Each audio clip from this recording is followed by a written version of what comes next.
वाला हिंदुस्तान होना चाहिए। 26 जनवरी 1950 को यह संपूर्ण देश में लागू हो गया था और भारत गणराज्य घोषित हो गया।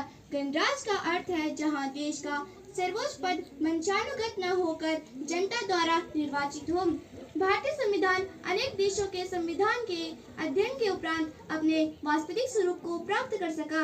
भारतीय संविधान में सार्वभौमिक वयस्क मताधिकार की व्यवस्था का प्रावधान है। नागरिकों को सामाजिक न्याय प्रदान करने के लिए 6 मौलिक अधिकार तथा 11 मौलिक कर्तव्यों की भी व्यवस्था संविधान में की गई है।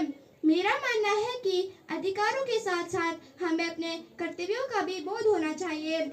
देश के जिम्मेदार नागरिक बनने का सदा प्रयत्न करना चाहिए। अपनी आजादी का सदा मान बढ़ाना चाहिए। आजादी की कभी शाम नहीं होने देंगे।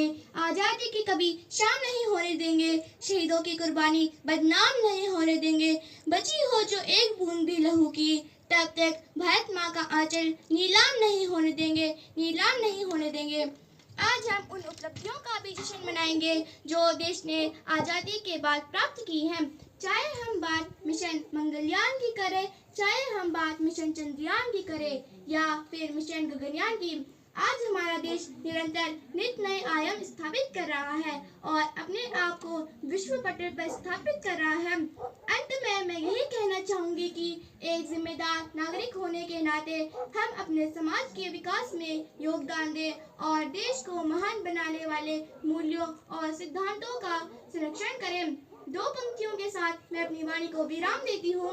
आओ झुककर प्रणाम करें उनको, आओ झुककर प्रणाम करें उनको जिनके हिस्से में ये मुकाम आता है। खुशनसीब होता है वे इंसान, खुशनसीब होता है वे इंसान जिसका लहू देश के काम आता है, जिसका लहू देश के काम आता है। धन्यवाद।